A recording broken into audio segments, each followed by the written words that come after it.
Hello students, कैसे हैं सब लोग। हमारे ऑर्गेनिक केमिस्ट्री की सीरीज चल रही है मेरे बच्चों। लास्ट टाइम मैंने आपको इलेक्ट्रो, जो हमारा बहुत इंपॉर्टेंट एक टॉपिक था, इलेक्ट्रोमेरिक इफेक्ट, उसके बारे में समझाया। ये सीरीज पीछे से चलती रही। इंडक्टिव इफेक्ट किया, एप्लीकेशन ऑफ इंडक्टिव इफेक्ट किए हमने, फिर इलेक्ट्रोमेरिक इफेक्ट किए। अब अगेन एक इम्पॉर्टेंट कंसेप्ट आपके सामने है, रेजोनेंस और उसकी एप्लीकेशंस। बहुत इंपॉर्टेंट, बहुत हैवी वेट टॉपिक है। जो भी ये मैं आपको पढ़ा रहा हूँ, इलेक्ट्रॉनिक डिस्प्लेसमेंट्स इन कोवलेंट बॉन्ड्स, यहाँ का क्वेश्चन आपको आएगा। ये जीओसी का पार्ट है, जनरल ऑर्गेनिक केमिस्ट्री इसको आप बोलते हैं।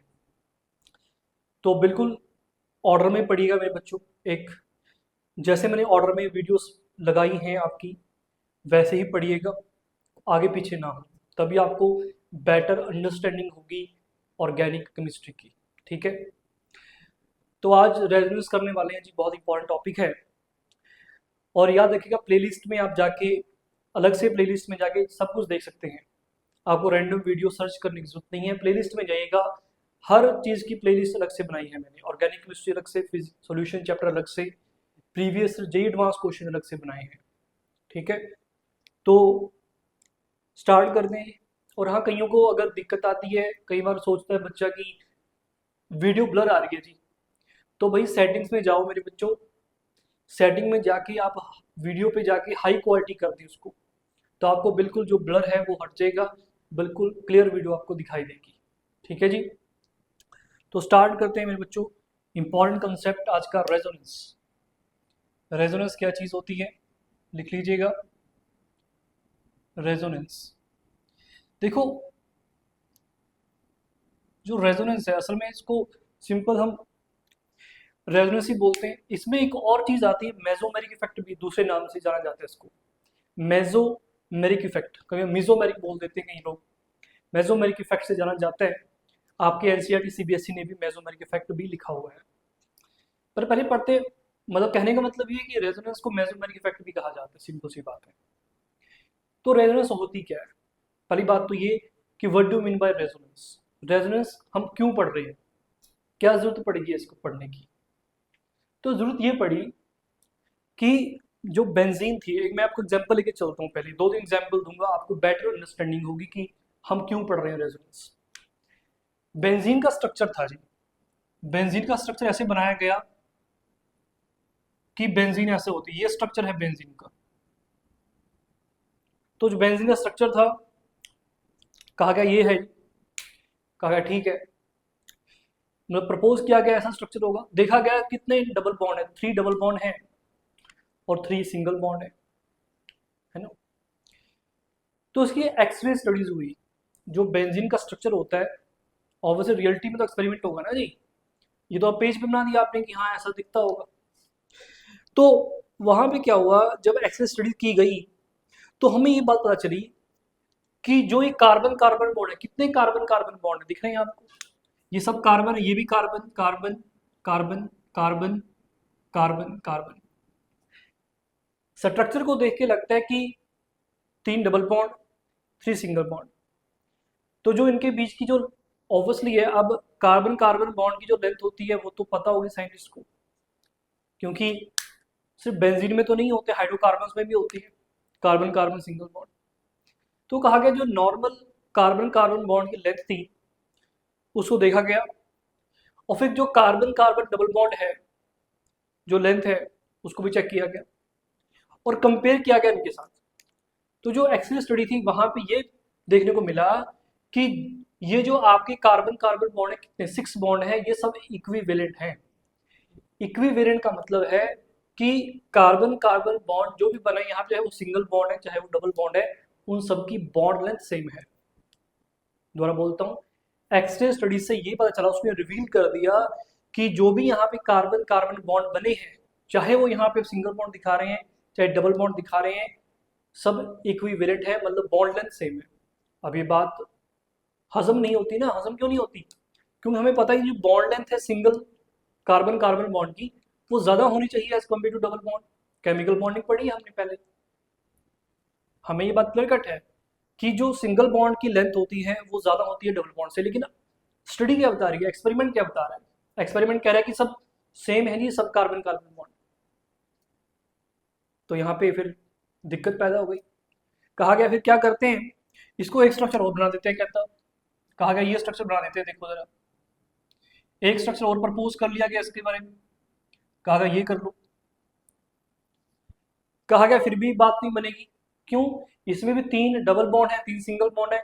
ये भी बेंजीन की जो एक्सपेरिमेंटल प्रॉपर्टीज हैं उसको क्या नहीं कर पा रहा, उसको एक्चुअली में समझा नहीं पा रहा हमें कि कार्बन कार्बन की जो बॉन्ड है वो सब इक्विवेलेंट कैसे हो गई। ये स्ट्रक्चर जो प्रपोज किया ये भी इस बात को नहीं बता सकता। क्लियर है?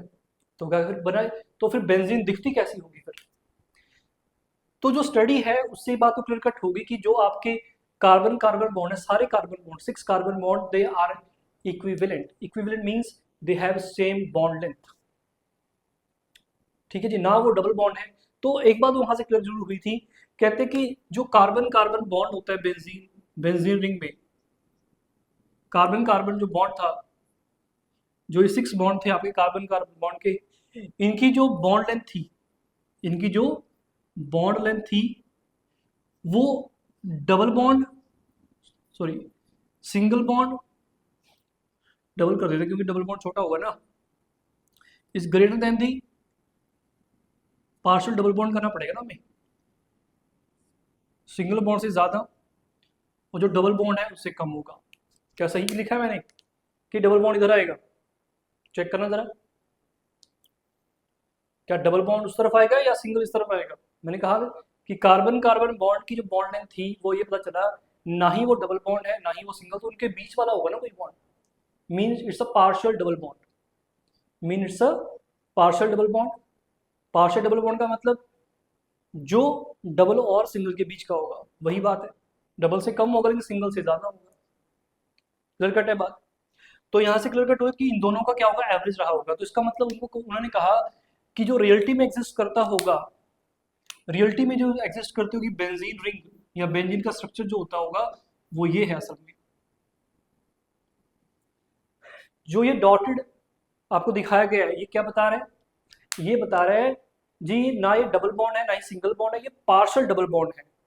तभी आप देखो जो कार्बन होंगे, कार्बन कार्बन बॉन्ड सबकी लेंथ क्या, बॉन्ड लेंथ क्या हो जाएगी, सेम हो जाएगी। क्योंकि ये भी ना ये सिंगल है ना ये बॉन्ड डबल है, क्या है जी, partial double bond, partial double bond है। समझ में आ गए? तो इसको बोलते हैं बच्चे रेजोनेंस। सर कहा गया रेजोनेंस, भाई रेजोनेंस का मतलब फिनोमेना, वो फिनोमेना जब आप किसी भी कंपाउंड के 2 या 2 से ज्यादा स्ट्रक्चर लिखते हैं, बनाते हैं, प्रपोज करते हैं, but none of them, but none of them मतलब उनमें से कोई भी क्या नहीं कर पाता, फुली एक्सप्लेन नहीं कर पाता किसको, properties, all the properties of the actual compound. जो एक्चुअल कंपाउंड है उसकी सभी प्रॉपर्टीज को एक्सप्लेन नहीं कर पाते ये दोनों, ना ये कर पाएगा ना ये कर पाएगा। समझ आ रहा है? And this phenomena is called resonance.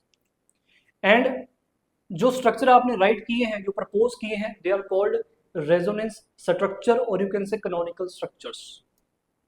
Done है मेरे बच्चे? समझ में आई होगी बात? और मैंने आपको बातों बातों में क्लियर कर दिया, जो ये रेजोनेंस स्ट्रक्चर या कैनोनिकल स्ट्रक्चर बनाए हैं सिर्फ ये पेपर पे हैं, प्रपोज किए गए हैं, रियलिटी में नहीं है। तो रियलिटी में कौन है? रियलिटी में ये है, तो उसको क्या नाम देंगे? Resonance hybrid. क्या नाम देंगे? रेजोनेंस हाइब्रिड, जो रियलिटी में एग्जिस्ट करता है। तो ये सिर्फ ये क्यों बनाए गए हैं कि प्रॉपर्टी समझाने के लिए, मतलब कुछ प्रॉपर्टी ये समझा देगा, कुछ प्रॉपर्टी ये समझा देगा, ठीक है, पर लेकिन कंप्लीटली कोई नहीं समझा पाएगा। समझ आ गई? इस फिनोमेना को कहा गया रेजोनेंस। मेरे बच्चे क्लियर है? ये रियलिटी में एग्जिस्ट नहीं करती, सिर्फ पेपर पे करते हैं। रियलिटी में ये एग्जिस्ट करता है जिसको आप बोल रहे हैं रेजोनेंस हाइब्रिड। क्लियर है बात? अब एक एग्जांपल और कर लो। कहा गया एग्जांपल देखो जरा, CO2 का एग्जांपल ले लेते हैं। ये CO2 एग्जांपल, CO2 ऐसा बनता है, लुईस स्ट्रक्चर यही है। अगेन एक्सरे स्टडी की गई CO2 की, जो CO2 है उसकी एक्सरे स्टडी की गई, तो वहां से रिवील हुआ कि देखा जा रहा है कि कार्बन और ऑक्सीजन में क्या है, डबल बॉन्ड है। तो जो बॉन्ड लेंथ होनी चाहिए वो नॉर्मल जो कार्बन ऑक्सीजन बॉन्ड होता है उसके आसपास की होनी चाहिए थी। लेकिन क्या हुआ, अगेन अगेन जो कार्बन ऑक्सीजन बॉन्ड है यहाँ पे उसकी जो लेंथ आई है वो अप्रोक्सीमेटली 115 पिकोमीटर आई थी मेरे बच्चे, जान मुझे याद है 115 पिकोमीटर। जब एक्सेस स्टडी हुई CO2 की, कार्बन ऑक्सीजन जो डबल बॉन्ड है, आनी डबल बॉन्ड की चाहिए थी, लेकिन जो कार्बन डबल बॉन्ड आया है यहाँ पे उसकी बॉन्ड लेंथ कितनी आई थी, 150 पिकोमीटर। ठीक है, 115 पिकोमीटर। जो नॉर्मल बॉन्ड लेंथ होती है ऑफ कार्बन डबल बॉन्ड हो वो असल में कितनी होती है, मेरे ख्याल से 121 पिकोमीटर रही होगी, अप्रोक्सीमेटली बोल रहा हूँ 121 पिकोमीटर, ऐसा ही कुछ था। और जो normal bond length of triple bond O होता है, कार्बन और ऑक्सीजन में अगर ट्रिपल बॉन्ड हो जाए तो उसकी जो नॉर्मल बॉन्ड लेंथ है वो मेरे ख्याल से 110 पिकोमीटर होती है। ठीक है, पर लेकिन जो एक्सेस स्टडी है, जो एक्सपेरिमेंट है, एक्सपेरिमेंट ने क्या कहा कि बॉन्ड लेंथ तो 115 पिकोमीटर है जी। तो मतलब ना ही C डबल बॉन्ड O की है ना ही C ट्रिपल बॉन्ड O की है, ये तो उसके बीच वाली है, मतलब एवरेज है कुछ। तो बात क्लियर कट होगी कि CO2 ऐसा नहीं दिखता होगा। तो कहा गया इसके लिए फिर प्रपोज किए गए दो स्ट्रक्चर, प्रपोज किए गए टू स्ट्रक्चर। कहा गया कैसे, दिखाओ जरा। कहा गया ये लीजिएगा, ऐसे हो सकता है ये, और एक हो जाएगा आपका लाइक दिस, लाइक दिस, और यहां वाला हो जाएगा ट्रिपल बॉन्ड, इधर आ जाएगा आपका, यहाँ आ जाएगा सिंगल बॉन्ड आपका। कहा गया ये ऐसा हो जाएगा। ठीक है, तो टोटल कितने रेजोनेंस स्ट्रक्चर हैं कार्बन डाइऑक्साइड के, 3 हैं, फर्स्ट, सेकंड, थर्ड। ना ही ये एक्सप्लेन कर पा रहा है total fully properties of the CO2, ना ही ये कर पा रहा है ना ही ये कर पा रहा है। समझ पाए? तो लेकिन कुछ ये कर देता है, कुछ ये कर देता है, कुछ ये कर देता है, मतलब थोड़ी थोड़ी कर देते हैं, लेकिन फुली एक्सप्लेन कोई नहीं कर पाता। तो फुल एक्सप्लेन नहीं कर पाते तो ऑब्वियसली ये रेजोनेंस स्ट्रक्चर हुए। तो जो रेजोनेंस हाइब्रिड होगा, जो रियलिटी में होगा, वो क्या होगा, वो हमने क्या कहा, देखो ये बॉन्ड लेंथ है ये, तो बॉन्ड लेंथ क्या है, ना ही डबल ना ही ट्रिपल, उसके बीच का है, तो मतलब पार्शियल ट्रिपल बॉन्ड है, पार्शियल ट्रिपल बॉन्ड है। तो मतलब लाइक दिस कुछ ऐसा दिखता होगा, ये डॉटेड लगा, मतलब पार्शियल ट्रिपल बॉन्ड है जिसके बीच में। समझ पाए? डन है, क्लैरिटी हुई? ये है रेजोनेंस हाइब्रिड। ये क्या है, रेजोनेंस हाइब्रिड, जो रियलिटी में ये है सब resonance structures. This is resonance structure, this is resonance structure, this is resonance hybrid of benzene, and this is resonance hybrid of CO2. This is resonance structure 1 of CO2, this is second, this is third। RS का मतलब है resonance structure मेरे बच्चे। Resonance structure को कई बार canonical structures भी कहा जाता है, ये बातें याद रखेंगे। समझ आया? अब थोड़ा सा इसके बारे में लिख लेते हैं। तो रेजोनेंस स्ट्रक्चर क्या हुआ जी, कहा गया the phenomena in which, what do you mean by resonance, the phenomena in which two or more structures of a compound, को भी कंपाउंड होगा, in which two or more structure of a compound are written या propose किए जाते हैं, but none of them explain the whole properties of the given compound। ठीक है जी, but none of them,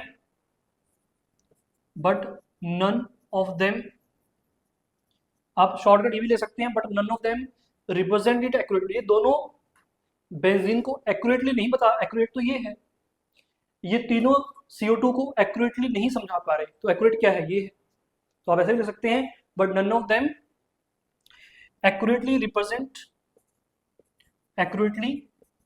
it. ठीक है जी, is called, this phenomena is called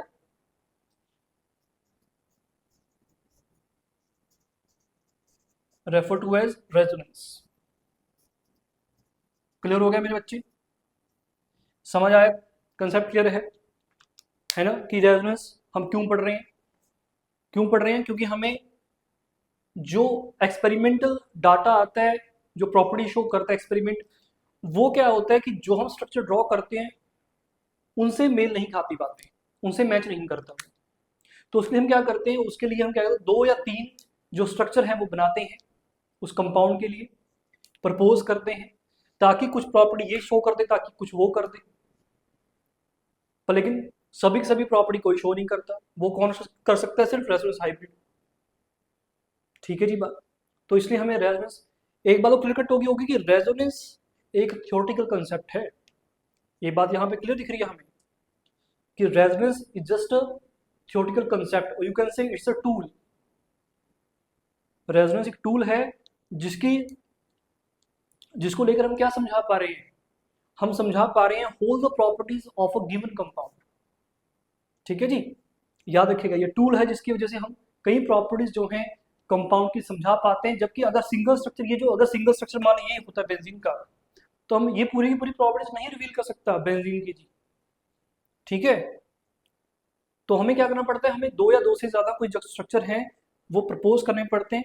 ये असल में थ्योरेटिकल कंसेप्ट हुआ मेरे बच्चे।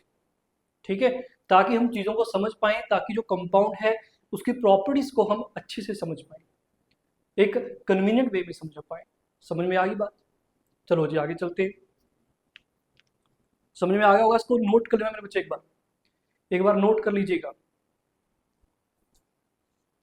चले आगे, चलो अब नेक्स्ट बात क्या लिखते हैं, रेजोनेंस हाइब्रिड के बारे में, जो ऑब्वियसली जो एक्चुअल है ये भी लिख लेते हैं। द एक्चुअल स्ट्रक्चर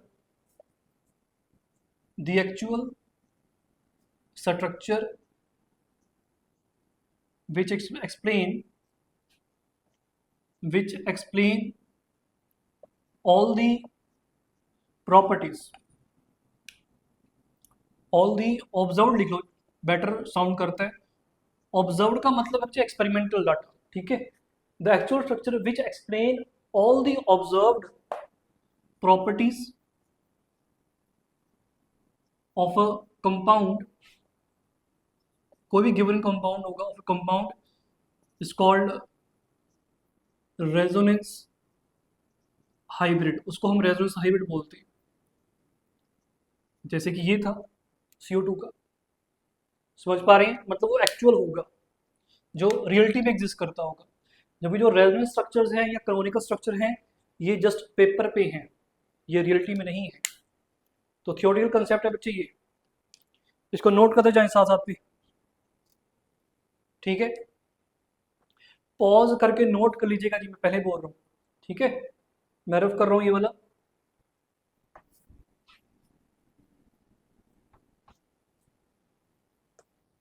अब जो नेक्स्ट बात है वो भी लिख देता हूँ मैं। जो वेरियस स्ट्रक्चर्स हैं, जो वेरियस स्ट्रक्चर हमने बनाए थे किसी भी कंपाउंड के, given compound, they are called resonating structures, और you can say canonical structure. ये छोटी छोटी बातें आपको याद रखनी पड़ेंगी। The various structures of a given compound are called resonating structures और canonical structures।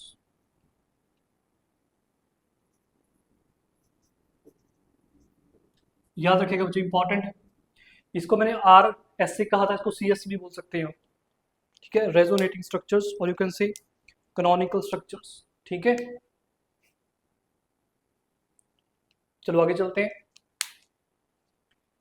समझ में आया होगा मेरे ख्याल से मेरे बच्चे आपको कि what do mean by resonance.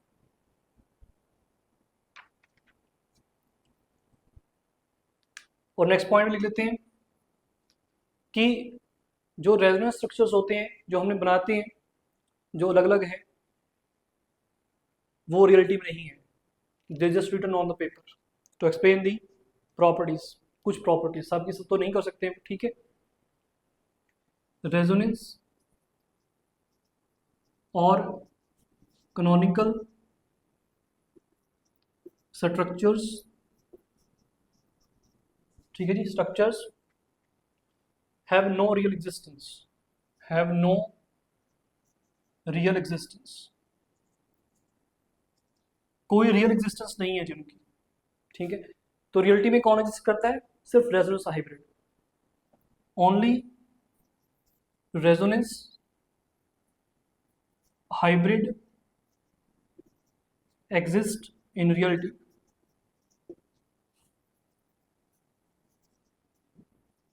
ठीक है जी, याद रखेंगे। अगर किसी बच्चे के दिमाग में बात आती है सर हम अगर रियल एग्जिस्टेंस नहीं तो बनाते क्यों है? भाई बनाते इसलिए हैं ताकि जो कुछ प्रॉपर्टीज हैं हम एक्सप्लेन कर पाए, सब साइड साइड तो नहीं कर सकता ना वो। फिर बच्चे कई बार ये भी दिमाग में आता है कि सर आप रेजोनेंस हाइब्रिड ही क्यों नहीं बना लेते, आप रेजोनेंस हाइब्रिड ही बना दिया करो, है ना, कि आप सर रेजोनेंस हाइब्रिड बना दो। भाई देखो बात ये है कि रेजोनेंस हाइब्रिड को बनाना हमने कहा वो क्या है, वो रियलिटी में अब डॉटेड बॉन्ड लगाएंगे यहाँ पे, आप तो कुछ और ही समझ समझ लेंगे वहां से, रिप्रेजेंटेशन तो है ना ये। अब इसको हम कैसे बनाएं? आप कहेंगे सर ये ना डबल बॉन्ड है ना ट्रिपल बॉन्ड है, हमने क्या कहा is a partial triple bond, ठीक है जी। तो उसके लिए हमने क्या किया, हमने यहाँ डॉटेड लगा दिया। तो आप कोई समझेगा सर ये तो आपने इसको पार्शियल ट्रिपल बॉन्ड, हमने कभी ऑर्गेनिक में कभी भी पार्शियल डबल बॉन्ड या पार्शियल ट्रिपल बॉन्ड को हमने कभी भी मतलब ये कह दो कि डिफाइन नहीं किया वहां पे कैसे कोई चीज भी होती है। तो रेजोनेंस एक टूल है वहां पे इन चीजों को समझाने के लिए, ठीक है जी, इन प्रॉपर्टीज को समझाने के लिए। चले आगे, चलो जी, ये नोट कर लो मेरे बच्चे जल्दी से। और एक बात और, मैंने यहाँ पे एक एरो यूज किया था, आपको याद होगा एरो कौन सा यूज किया था, जब मैं रेजोनेंस स्ट्रक्चर बनाना था तो मैंने डबल हेडेड एरो यूज किया था, है ना। मान लो ये आपके बेंजीन के स्ट्रक्चर थे दो, तो मैंने ये वाला एरो यूज किया था डबल हेडेड एरो, जो ये डबल हेडेड एरो है इसको यूज किया था। तो डबल हेडेड एरो यूज किया जाता है बच्चे रेजोनेंस स्ट्रक्चर्स को रिप्रेजेंट करने के लिए, मतलब उनको सेपरेट करने के लिए। कई बच्चों को दिक्कत होती है सर ये इक्विलिब्रियम का साइन, भाई इक्विलिब्रियम का साइन नहीं है, तो याद रखिए इक्विलिब्रियम का साइन ये होता है, ठीक है। This double headed arrow is used to represent the resonance, ये बता रहा है कि जो ये स्ट्रक्चर है और ये स्ट्रक्चर है दूसरे के रेजोनेंस स्ट्रक्चर्स हैं दो, ठीक है। इसका मतलब ये नहीं है कि this two structure are in equilibrium, इसका ऐसा कोई मतलब नहीं है, ये बात याद बार बार बोल रहा हूँ। इसका मतलब कोई ये ना समझ ले कि this two structure are in equilibrium with each other, equilibrium तब होता जब ये एरो यूज होता, ठीक है जी, ये बात दिमाग में बिठा लें अपने। देन नेक्स्ट सबसे रूल्स, कहा गया कि रेजोनेंस स्ट्रक्चर आपने बता दो दिया रेजोनेंस क्या चीज होती है। अगर हम रेजोनेंस स्ट्रक्चर अगर बनाना चाहिए तो क्या रूल्स हैं उसके लिए, तो रूल्स लिखेगा, rules for writing the resonance structure, resonance structures, तो देखिएगा जरा।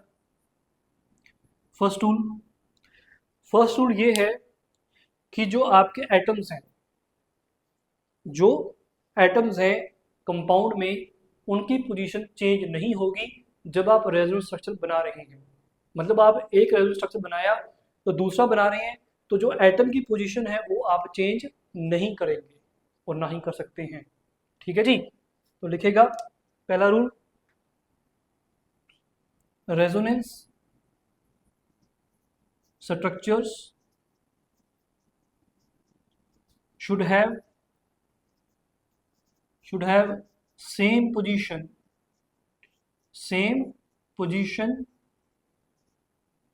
of all nuclei, यहाँ पे न्यूक्लियाई का मतलब न्यूक्लियस होता है, लेकिन जितने भी एटम्स वहाँ पे होंगे उनकी पोजीशन आप चेंज नहीं करेंगे, ये बात याद रखिएगा, सेम पोजीशन में रहेंगे सबके सब। देन सेकंड बहुत इंपॉर्टेंट पॉइंट है नेक्स्ट, ये रूल्स है बच्चे, आप इस तरीके से उनको कहा गया, इन रूल को कहने का मतलब ये कि इनको रूल को आपने फॉलो करना है जब आप कोई भी रेजोनेंस स्ट्रक्चर बनाएंगे, ठीक है। अगर ये वॉयलेट हुए तो वो रेजोनेंस स्ट्रक्चर नहीं होगा जो आपने बनाया होगा, ठीक है। सेकेंड रूल क्या है, सेकेंड रूल कहते हैं कि जो रेजोनेंस स्ट्रक्चर आप बनाएंगे, हर एक रेजोनेंस स्ट्रक्चर में जो नंबर ऑफ अनपेयर्ड इलेक्ट्रॉन है वो सेम होनी चाहिए, उनकी संख्या जो है वो सेम होनी चाहिए। नंबर ऑफ अनपेयर्ड इलेक्ट्रॉन का मतलब क्या है, लोन पेयर या नॉन बॉन्डिंग इलेक्ट्रॉन्स, मतलब वो इलेक्ट्रॉन जिन्होंने बॉन्डिंग में पार्टिसिपेट नहीं किया हुआ, ठीक है जी, ये बात भी याद रखेंगे। इसको ऐसे लिख देते हैं, ऑल रेजोनेंस, ऑल, मैं शॉर्टकट यूज करता हूँ सीधा, all resonance structures should have same number of unpaired electrons। Unpaired electrons का मतलब क्या बताया था मैंने, लोन पेयर जी या फिर नॉन बॉन्डिंग इलेक्ट्रॉन, ये तीन नाम याद रखना, कभी भूलना मत, इनका मतलब एक ही है, चाहे लोन पेयर बोल दो, चाहे नॉन बॉन्डिंग इलेक्ट्रॉन, चाहे अनपेयर्ड इलेक्ट्रॉन बोल दो, उनको same number of unpaired electron होने चाहिए। यहाँ पे अनपेयर्ड का मतलब याद रखना, अनपेयर्ड का मतलब है कि जो नॉन बॉन्डिंग इलेक्ट्रॉन होंगे या नॉन पेयर जो बॉन्डिंग में पार्टिसिपेट वो वैलेंस इलेक्ट्रॉन हैं, दे आर वैलेंस इलेक्ट्रॉन्स। कभी ये सोचे कि सर नॉन अनपेयर्ड इलेक्ट्रॉन का मतलब हम तो वहां से आएंगे 1s1 ऐसा 1s2 है ना 2s2 वहां से, वो वाले नहीं जी, सिर्फ वैलेंस जो इलेक्ट्रॉन है उनमें जो इलेक्ट्रॉन बच गए हैं जिन्होंने बॉन्डिंग में पार्टिसिपेशन नहीं की उनको बोल रहे हैं यहाँ पे अनपेयर्ड, और उन्हीं को नॉन पेयर से रिप्रेजेंट किया जाता है या नॉन बॉन्डिंग इलेक्ट्रॉन भी बोलते हैं, ठीक है। तो अपने दिमाग को बिल्कुल क्या रखिएगा, थॉट्स बिल्कुल क्लियर, कंसेप्ट बिल्कुल क्लियर। थर्ड, चलो इस पे मैं आपको बनाकर दिखाता हूँ, इन दोनों को समझा सकता है, एग्जाम्पल लेता हूँ, CO2 वाला लेते हैं, ये लो, यहाँ पे लोन पे ऐसे थे जी, नॉन बॉन्डिंग इलेक्ट्रॉन थे ऑक्सीजन के पास, कार्बन के पास तो 4 वैलेंस तो 4 के 4 उसने यूज कर लिया बॉन्डिंग में। इसका जो एक रेजोनेंस था, कैसे बनाया था मैंने, याद करो, मैंने कहा था कि ये जो दो दो लोन पेयर हैं, ये दो के दो यहाँ आएंगे, ट्रिपल बॉन्ड बन जाएगा, तो कार्बन क्या नहीं बनाती, 5 बॉन्ड तो बनाने से रही, तो ये दो इलेक्ट्रॉन जो है ये वाला भी और ये वाला भी, ये ऑक्सीजन उठा लेगी ये वाले, तो क्या बनेगा, वो ट्रिपल बॉन्ड, यहाँ पे पॉजिटिव चार्ज दूसरे इलेक्ट्रॉन दिए कम हो गए, and this is single bond, single bond, और यहाँ पे दो लोन पेयर और एक्स्ट्रा आ जाएंगे, नेगेटिव चार्ज।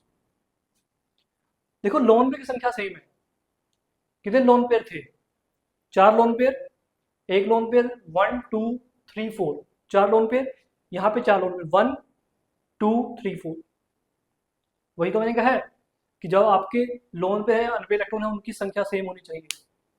और फर्स्ट पॉइंट क्या कहा था, resonance structure should have same position of all nuclei, मतलब ये जो ऑक्सीजन है ये ऑक्सीजन है ये सेम है, अगर मैं इसको मार्क करता हूँ ये first, this is oxygen, let's say this is first oxygen, this is second oxygen, तो पोजीशन अभी भी वही है, पोजीशन चेंज नहीं होगी जी। थर्ड में चेक कर लो आप, थर्ड में क्या होगा, उल्टा हो जाएगा, उल्टा होने का मतलब अब इस ऑक्सीजन ये वाले ऑक्सीजन दिए थे इलेक्ट्रॉन यहाँ पे, तो ये दे सकती है, क्या दिक्कत है, तो आप ऐसा कर सकते हैं, अब की बार कौन देगी जी, ये अपने इलेक्ट्रॉन यहाँ दे देगी लोन पेयर को, और ये दो इलेक्ट्रॉन ये उठा लेगी, सिंपल सी बात है। तो यहाँ बनेगा कुछ ऐसा, और यहाँ पे होगा ट्रिपल बॉन्ड, और पॉजिटिव चार्ज आएगा इसके ऊपर, क्यों नहीं आएगा, जो इलेक्ट्रॉन डोनेट कर रहा है उसने अपने इलेक्ट्रॉन दे दिए जी, ठीक है, तो पॉजिटिव, और जिसके पास एक्स्ट्रा इलेक्ट्रॉन आ गया, एक्स्ट्रा का मतलब ये नहीं कि वो उसने लिए हैं इससे, है ना, ऑक्टेट सबका कंप्लीट है, चेक कर लो एक बार, ऑक्टेट कंप्लीट है सबका वैसे, है ना, डन है बात, समझ आइए। क्लियर कट है, नोट कर लेंगे बात को। ठीक है, दोनों पॉइंट क्लियर हो गए ना, कैसे रेजोनेंस स्ट्रक्चर को ड्रॉ कैसे करना है, रूल क्लियर हो गया। थर्ड रूल लिखने जा रहा हूँ जिसको मैं रफ कर रहा हूँ मेरे बच्चों, आप पॉज करके नोट कर लीजिएगा, पॉज करें और नोट कर लें।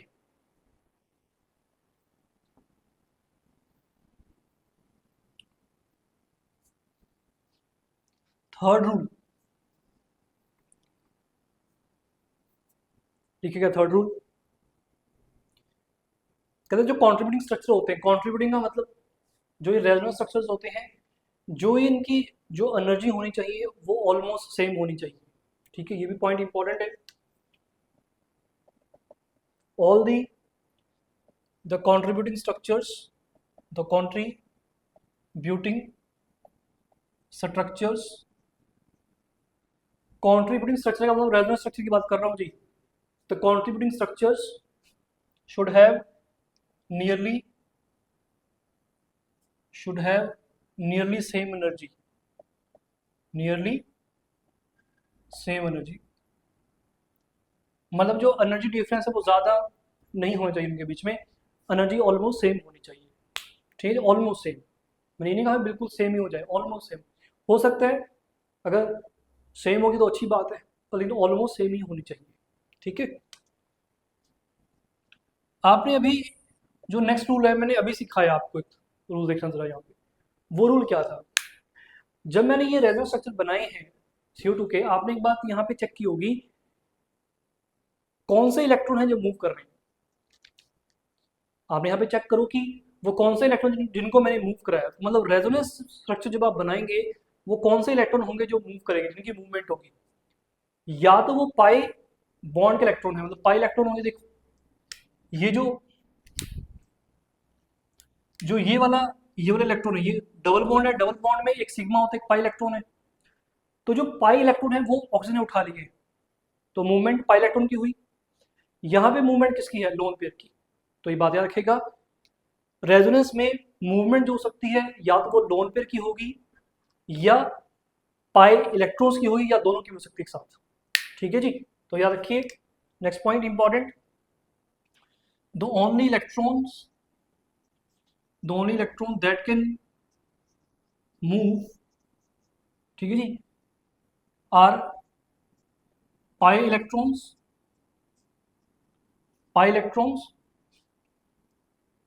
और लोन पेयर्स, या बोल दो इसको थोड़ा सा और, can move are pi electrons and non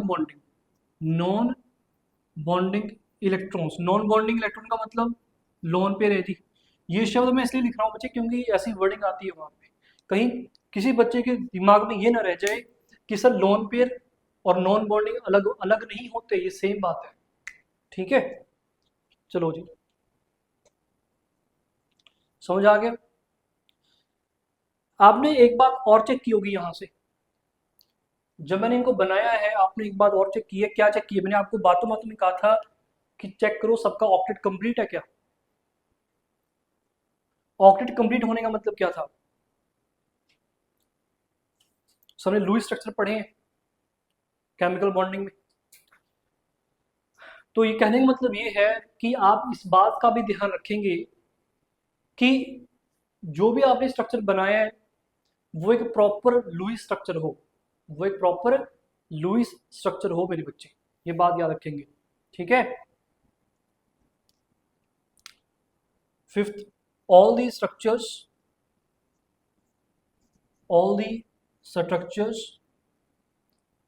should be proper Lewis structures, Lewis structures।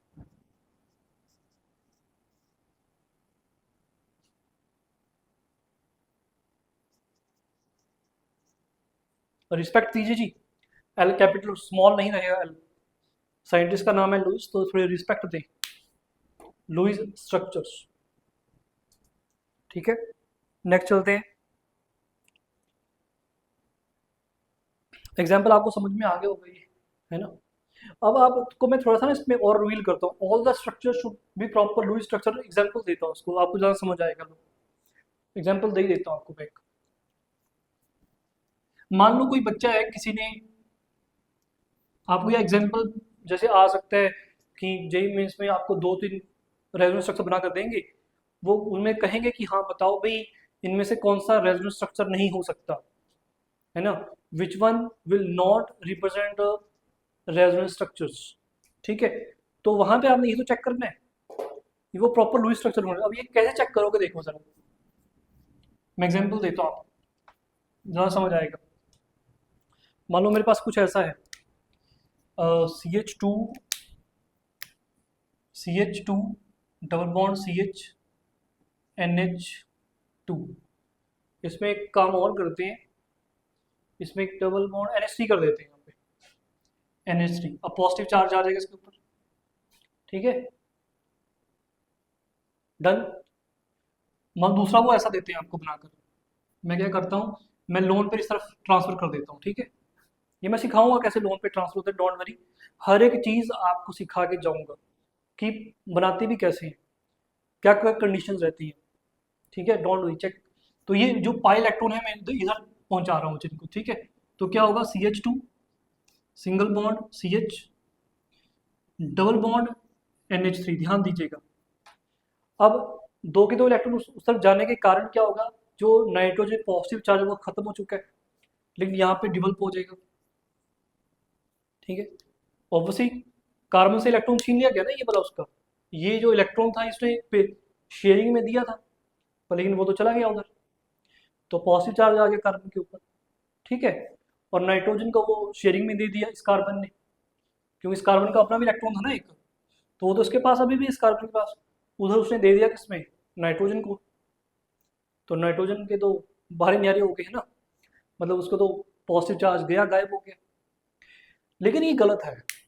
गलत कैसे है जी, कहा गया नाइट्रोजन को चेक करो, नाइट्रोजन कितने बॉन्ड बना रहा है। देखो NH3 था ना, ये NH3 को आप ऐसे दिखा सकते हैं, नाइट्रोजन के अराउंड कितने इलेक्ट्रॉन हैं, 1 2 3 4 5 6 7 8 9 10 इलेक्ट्रॉन। वैलेंस शेल में 10 इलेक्ट्रॉन आए जी। अब नाइट्रोजन के वैलेंस शेल में 10 इलेक्ट्रॉन नहीं, यहाँ पे तो ऑक्टेट कंप्लीट होता है, लेकिन आप कर रहे हैं कि हाँ जी 10 इलेक्ट्रॉन आ गए, जो गलत होगी नहीं बात। तो ये बात याद रखना है आपने कि जो आपके सेकंड रो वाले एलिमेंट है, सेकंड रो वाले एलिमेंट जो आपको पता है, जो सेकंड पीरियड बोलते हैं, boron, carbon, nitrogen, oxygen, fluorine, इनके वैलेंस जो इलेक्ट्रॉन हैं वो कभी भी 8 से ज़्यादा नहीं हो सकते। दोबारा बोलता हूँ, आपको सिंपल ये बात चेक करनी है, जो सेकंड रो एलिमेंट है, boron, carbon, nitrogen, oxygen, fluorine, इनके वैलेंस शेल में जो आउटर मोस्ट शेल है, वैलेंस इलेक्ट्रॉन कितने नहीं हो सकते, 8 से ज़्यादा, एक क्योंकि ऑक्टेट कंप्लीट करना चाहिए, इनके सराउंडिंग कभी भी 8 से ज़्यादा इलेक्ट्रॉन अगर हुए तो आप समझ लेना वो रेजोनेंस स्ट्रक्चर गलत बनाया है, वो स्ट्रक्चर ही गलत है। ठीक है, क्योंकि ये इतने इलेक्ट्रॉन इनके वैलेंस शेल में नहीं आते। अब क्यों नहीं आते, रीजन याद रखना, क्योंकि इनके पास वैकेंट डी ऑर्बिटल्स नहीं होते। अभी डी एंड एफ ब्लॉक आपका बच्चे बहुत इंपॉर्टेंट क्या है, एक चैप्टर है। अगर इनके पास, आप सबको पता है, जो आपके सेकंड पीरियड है वहाँ पे जो कॉन्फ़िगरेशन होती है जनरल, अगर पी ब्लॉक की बात करूँ 2s2p होती है, सबको पता है बात। नाइट्रोजन के पास ये बता नहीं तो है, तो ये आपका जो कंसेप्ट है वो कहाँ से है, इनऑर्गेनिक से, लेकिन मैं समझा पा रहा हूँ क्यों नहीं 10 इलेक्ट्रॉन नहीं आ सकते, क्यों नहीं आ सकते, क्योंकि नाइट्रोजन के पास वैकेंट डी ऑर्बिटल्स नहीं होते। ये क्वेश्चन बहुत बार आया हुआ है जेईई मेंस, नीट में बहुत बार रिपीट होता है ये कंसेप्ट आपका। ठीक है, कि जो नाइट्रोजन है सबको पता है 2s2 में आउटरमोस्ट कॉन्फ़िगरेशन लिख रहा हूँ 2s2 2p3, यही होता है 2s2 2p3। इसके नेक्स्ट पता करो कौन सा होता है, सबको पता है 1s, यहाँ 1s2 1s 2s2p 3s 3p 4s 3d। देखो ध्यान से, अब आपको समझा ही देता हूँ, समझाने लगा। देखो 3d ऑर्बिटल कहाँ बैठे हैं, बहुत पीछे, ये लेवल ही चेंज हो जाता है, ये सेकंड लेवल है, यहाँ पे थर्ड लेवल स्टार्ट हो गया। थर्ड लेवल स्टार्ट हो गया ना। अब थर्ड लेवल का मतलब क्या, जंप थोड़ा ना करते इलेक्ट्रॉन वहां पे इतनी दूर, उसको एनर्जी देनी पड़ेगी। अब इसका जो नेक्स्ट मेंबर है डाउन द ग्रुप कौन है, नाइट्रोजन फॉस्फोरस है, सबको पता है फॉस्फोरस। एटॉमिक नंबर बताओ फॉस्फोरस का, बता सकता है कोई, देखते हैं किसी को याद है कोई, फॉस्फोरस का एटॉमिक नंबर कितना होता है। चलो एटॉमिक नंबर में नहीं पता, पर हमें ये तो पता है ना बच्चे, आपको शॉर्टकट तो सिखाया होगा अगर आपने इनऑर्गेनिक पढ़ी है, मैं भी पढ़ाऊंगा इनऑर्गेनिक, शॉर्टकट सिखाऊंगा, लेकिन हमने बस यही होगी सेम। क्या चेंज होगा, सबशेल, सबशेल क्या हो, 3s2 3p 3 हो जाएगा। ठीक है जी, ये उसकी वैलेंस इलेक्ट्रॉन कॉन्फ़िगरेशन। नीचे जाओगे, नेवर पुट आर्सेनिक की 4s2 4p3 हो जाएगी, सीधा शॉर्टकट है। ये इनऑर्गेनिक जब सिखाऊंगा तब टाइम पे आपको बहुत अच्छे सिखाऊंगा। मैं यहाँ पे ये बताने की कोशिश कर रहा हूँ, देखो 3s2 3p3 आ गया, नेक्स्ट 3d आएगा। अब फॉस्फोरस के पास 3d मतलब वेकेंट डी ऑर्बिटल बैठे हैं। अगर वेकेंट है बच्चे तो फॉस्फोरस क्या करता है, अगर कोई एक्स्ट्रा इलेक्ट्रॉन आते हैं वो डी में भेज देता है, तो उसका ऑक्टेट एक्सपेंड हो जाता है। क्या एक्सपेंड हो जाता है, ऑक्टेट एक्सपेंड हो जाएगा। तो फॉस्फोरस के केस में या सल्फर के केस में जो ऑक्सीजन फैमिली है वो क्या करते हैं, अपना ऑक्टेट एक्सपेंड कर पाते हैं, क्यों, because they have vacant d orbitals, but the elements of the second row, you can see second period of the p block, they never have more than 8 electrons in their valence shell. नहीं हो सकते, क्यों नहीं हो सकते, क्योंकि उनके पास vacant D orbital नहीं होता। शॉर्टकट सीधा है, ये तो मैंने आपको अच्छे से एक्सप्लेन कर दिया। शॉर्टकट सीधा, कोई भी रेजोनेंस स्ट्रक्चर बनाया जाएगा, आपने जो एलिमेंट है सेकंड रो के उनमें चेक कर लें किसी के पास 10 8 से ज़्यादा इलेक्ट्रॉन तो नहीं है, अगर है तो वो रेजोनेंस स्ट्रक्चर नहीं होगा, ये रेजोनेंस स्ट्रक्चर नहीं है। ठीक है जी, तो मैं बोल देता हूँ, this is not a resonance valid resonance structure because an atom have 10 electrons surrounding it in its surrounding, या फिर बोल दो surrounding it। ठीक है, because an atom have 10 electrons surrounding it, or you can say its valence shell, but an atom cannot expand its octet due to unavailability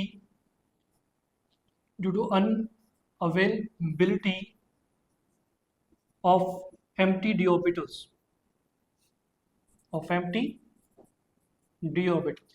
समझ में आ गई बच्चे, क्योंकि जो डाउन द ग्रुप मेंबर होते हैं उनके पास डी ऑर्बिटल्स सामने, बिल्कुल सामने पड़े हैं, वो भी एम्प्टी, तो वो एक्सपेंड और अपने ऑक्टेट को एक्सपेंड कर सकते हैं।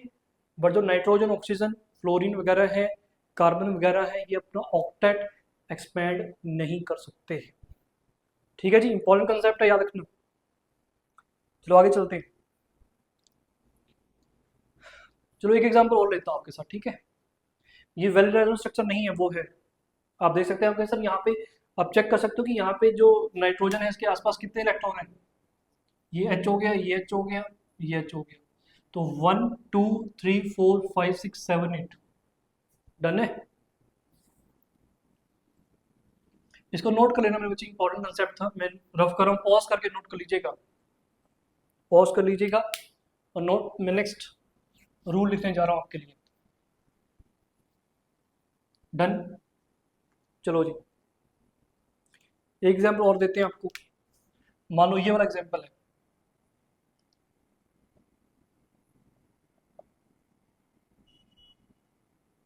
ठीक है। कहा गया रेजोनेंस स्ट्रक्चर बनाता हूँ, कोई बच्चा है वो रेजोनेंस स्ट्रक्चर ऐसा ही बना रहा है, कहता मैं रेजोनेंस स्ट्रक्चर बनाता हूँ, कहा गया बना, उसने ये लोन पे जो ऑप्शन के वो यहाँ पे कर दिए, तो क्या हुआ, कुछ ऐसा बनेगा, डबल बॉन्ड आ जाएगा इनके बीच में, ऑक्सीजन के ऊपर पॉजिटिव चार्ज, उसने इलेक्ट्रॉन दिए हैं अपने, और कार्बन के ऊपर नेगेटिव चार्ज, कार्बन के अराउंड देखो कितने एटम, कितने आपके इलेक्ट्रॉन हैं, कितने इलेक्ट्रॉन इसके अराउंड, 1 2 3 4 5 6 7 8 9 10, अगेन 10। और ये भी तो पता कर हटाऊं कि जो सेकंड रो एलिमेंट है उनके वैलेंस शेल में, उनके सराउंडिंग में मोर देन 8 इलेक्ट्रॉन नहीं आ सकते due to the unavailability of empty d orbitals. ये रेजोनेंस स्ट्रक्चर वैलिड नहीं है, not a valid resonance structure. Carbon के अराउंड कितने इलेक्ट्रॉन है, 10 electrons around the carbon atom and carbon can not expand its octet. ठीक है जी, note रखिएगा बात को। चलो आगे चलते हैं नेक्स्ट कंसेप्ट के ऊपर।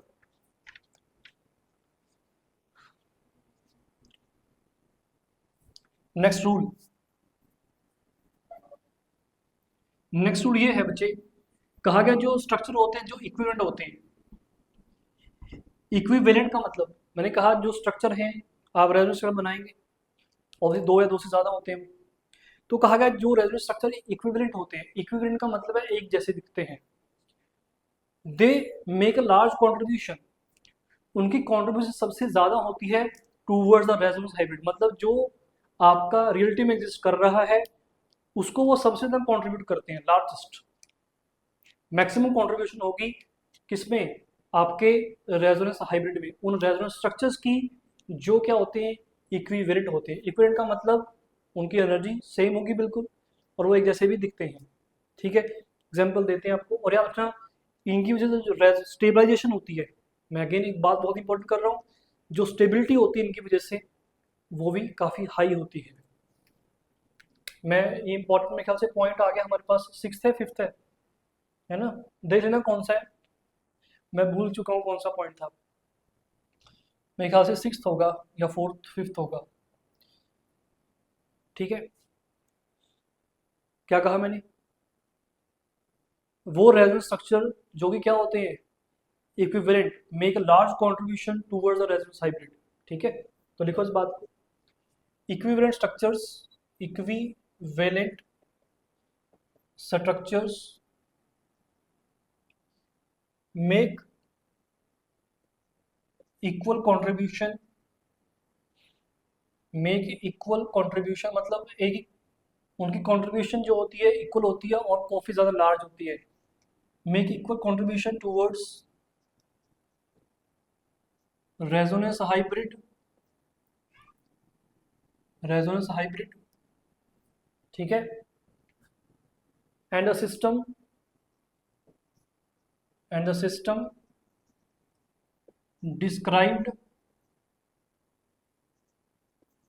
described by them has a large resonance stabilization, has large resonance stabilization।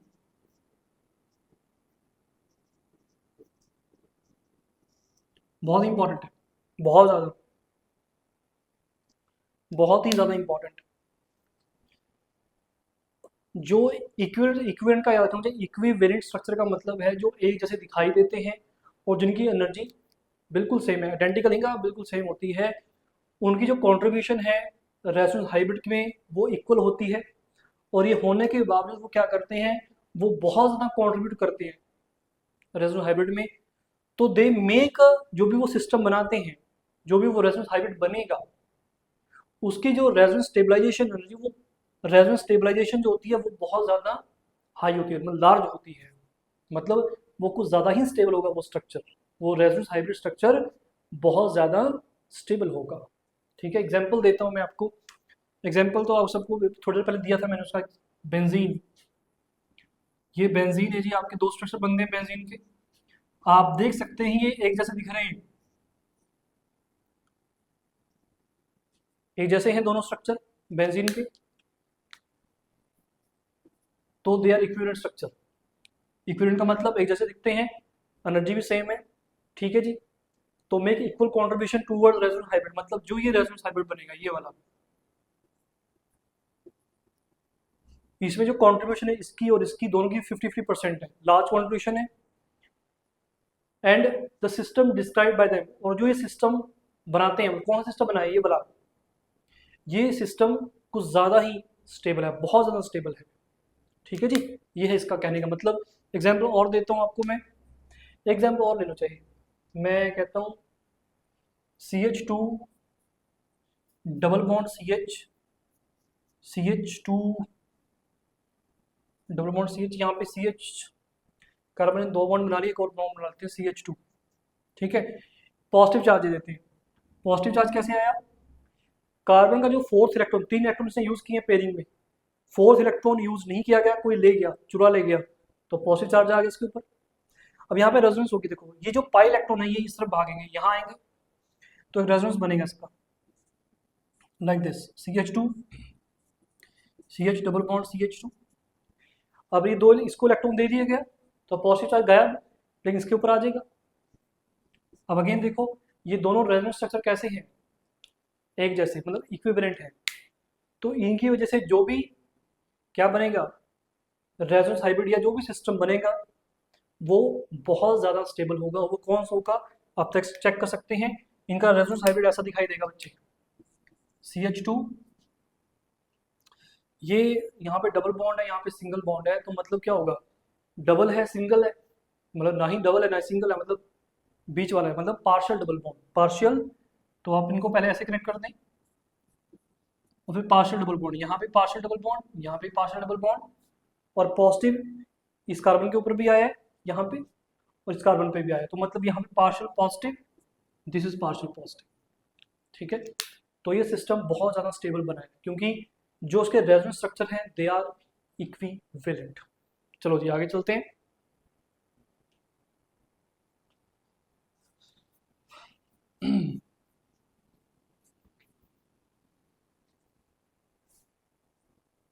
इसको नोट कर ले मेरे बच्चे एक बार, ठीक है।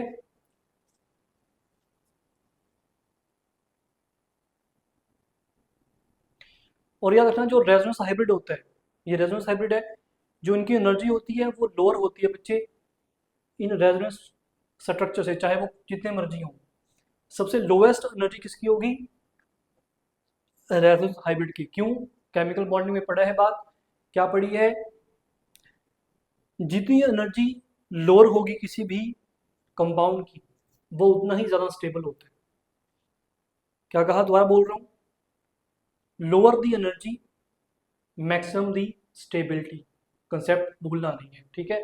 तो अगर ये स्टेबल है रेजोनेंस, क्योंकि रेजोनेंस हाइब्रिड तो आपका रियलिटी में होता है, तो जो रेजोनेंस हाइब्रिड अगर वो रियलिटी में है तो उसकी एनर्जी सबसे लोअर रही होगी किसके कंपैरिजन में, as compare to the its resonance structures, और you can say canonical structures. ठीक है जी, इस बात को लिख लो, 6 पॉइंट, इसको देखना 6 से 7 है, देख लेना एक बार, ठीक है। The energy of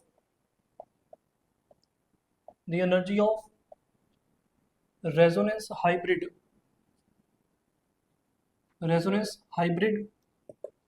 is lower than the energy